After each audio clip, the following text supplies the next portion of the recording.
India second ranking ಇಳಿತು ICC T20 ರ್ಯಾಂಕಿಂಗ್ದಾಗ. ಅವ್ನು ಇಷ್ಟು ದಿವಸ ಎಲ್ಲ ಫಸ್ಟ್ ಇತ್ತು. ಇಷ್ಟು ದಿವಸ ನನಗೇನು ಗೌತಮ್ ಗಂಭೀರ್ ಅವ್ರು ಬಂದ್ರೆ ಯಾವಾಗ ಬಂದ್ರು ಇಂಡಿಯಾ ಟೀಮೇ ಹಾಳಾಗೋಯ್ತು. ಅವ್ರಿಗಿಂತ ಮೊದಲು ಬಂದಿದ್ದು ಯಾರು ರಾಹುಲ್ ದ್ರಾವಿಡ್. ಅವಾಗ ನೀವು ಕಂಪ್ಯಾರಿಸನ್ ಮಾಡ್ಬೋದು, 3 ಫಾರ್ಮ್ಯಾಟ್ದಾಗ ನಂಬರ್ 1 ಇತ್ತು. ಅವಾಗ ಯಾರಿದ್ರು ವಿರಾಟ್ ಕೊಹ್ಲಿ, ರೋಹಿತ್ ಶರ್ಮಾ ಅವರೆಲ್ಲ ಇದ್ರು. ಅದು ಮಾತಾದ್ರೆ ಅದು ಬೇರೆ. ಆದರೆ ಎಲ್ಲ ಫಾರ್ಮ್ಯಾಟ್ದಾಗ ಕನ್ಸಿಕ್ಯೂಟಿವ್ ಆಗಿ ಎಲ್ಲ ಫಾರ್ಮ್ಯಾಟ್ದಾಗ ನಂಬರ್ 1 ಇದ್ರು.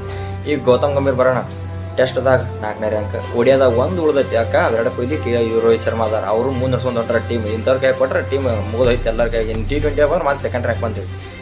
ಇವ್ರು ಇಂಡಿಯಾದವರು ಇಂಗ್ಲೆಂಡ್ದಾಗ ಲಾಸ್ಟ್ ಗೆದ್ದಿದ್ದೆ ಯಾವಾಗಂದ್ರೆ ಅವಾಗ ಇಂಡಿಯಾ ಗೆದ್ದಾಗ ರೋಹಿತ್ ಶರ್ಮಾ ಇನ್ನೂ ಕ್ಯಾಪ್ಟನ್ ಇದ್ರು, ವಿರಾಟ್ ಕೊಹ್ಲಿ ನಂಬರ್ 3 ಇನ್ನೂ ಆಡಾಕತ್ತಿದ್ರು, ಭುವನೇಶ್ವರ್ ಕುಮಾರ್ ಇನ್ನೂ ಬೌಲಿಂಗ್ ಹಾಕಾಕತ್ತಿದ್ರು. ಅವಾಗ ಗೌತಮ್ ಗಂಭೀರ್ ಅಂತೂ ಇದ್ದಿದ್ದೆಲ್ಲ ಕೋಚೇ ಇದ್ದಿದ್ದಿಲ್ಲ ಇಂಡಿಯಾ. ಅವಾಗ ಗೆದ್ದವ್ರು ಇನ್ನೂ ಅವ್ರು ಹೊಳಿ ಗೆದ್ದಕ್ಕೆ ಹೋಗಿಲ್ಲ. ಅದು ಯಾವಾಗ 2022 ಇಂಡಿಯಾ ಹೆಂಗೆ ಡೌನ್ಫಾಲ್ ಚಲೋ ಆಗೈತೆ ಅಂದ್ರೆ ಈಗ ಐರ್ಲೆಂಡ್ ಜೊತೆ ಹೋಯ್ತು, ಈಗ ಇಂಗ್ಲೆಂಡ್ ಜೊತೆನೂ ಮತ್ತೆ ಫುಲ್ ವೈಟ್ ವಾಯ್ಸ್ ಅನ್ನಕ್ಕೆ white voice full match series ಹೋದ್ರೆ 2 ಮ್ಯಾಗ ಇನ್ನು ಜಿಂಬಾ ಮ್ಯಾಚ್ ಉಳ್ದೈತೆ. ಅವರು ಸೋಲಿಸ್ತಾರೆ ಅನ್ನಕತ್ರಿ ಇಂಡಿಯಾದವ್ರಿಗೆ. ಅದು ಒಂದು ಉಳ್ದೈತಿ ಈಗ ಅಷ್ಟೇ.